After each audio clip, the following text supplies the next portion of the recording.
Viewers, ഞാൻ നിങ്ങളുടെ സ്വന്തം രത്നാമേശ്. അപ്പൊ മക്കളെ, നമുക്ക് ഈ ഒരു ക്വസ്റ്റ്യൻ പേപ്പറിൽ വരാൻ സാധ്യതയുള്ള 1 മാർക്കിന്റെ 2 ചോദ്യങ്ങളാണ് നമ്മൾ ഡിസ്കസ് ചെയ്യാൻ പോകുന്നത്. വിഗ്രഹാർത്ഥം പിരിച്ചെഴുത്ത് നമുക്ക് എന്തായാലും വരുന്ന ഒരു ചോദ്യമാണ്. നമുക്ക് ഒരു വിഗ്രഹാർത്ഥം നോക്കാം. വസന്തത്തിലെ ഊഷ്മളമായ സൂര്യവെളിച്ചത്തിൽ അത് വെയിൽ കാഞ്ഞിരുന്നു.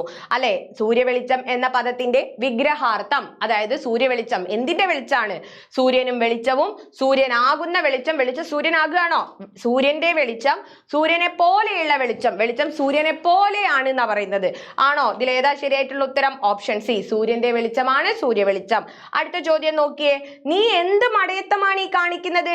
ഇത്തിരി പോന്ന നിനക്ക് ഈ കാട്ടുതീ കെടുത്താനാവുമോ? മഴദേവന്റെ ഈ വാക്കുകളിൽ തെളിയുന്ന മനോഭാവം. പ്രതീക്ഷ, പരിഹാസം, പ്രശംസ, പ്രോത്സാഹനം. ഇതൊന്നും അല്ല എന്ന് നമുക്കറിയാം. എന്താണ്? പരിഹസിച്ചതാണല്ലേ. ഓപ്ഷൻ ബി ആണ്. അപ്പൊ ഇതേപോലുള്ള ചോദ്യങ്ങൾ നമുക്ക് പ്രതീക്ഷിക്കാവുന്നതാണ്. വീഡിയോ ഇഷ്ടപ്പെട്ടാൽ ലൈക്ക് ചെയ്യണം, ഷെയർ ചെയ്യണം, സബ്സ്ക്രൈബ് ചെയ്യണം.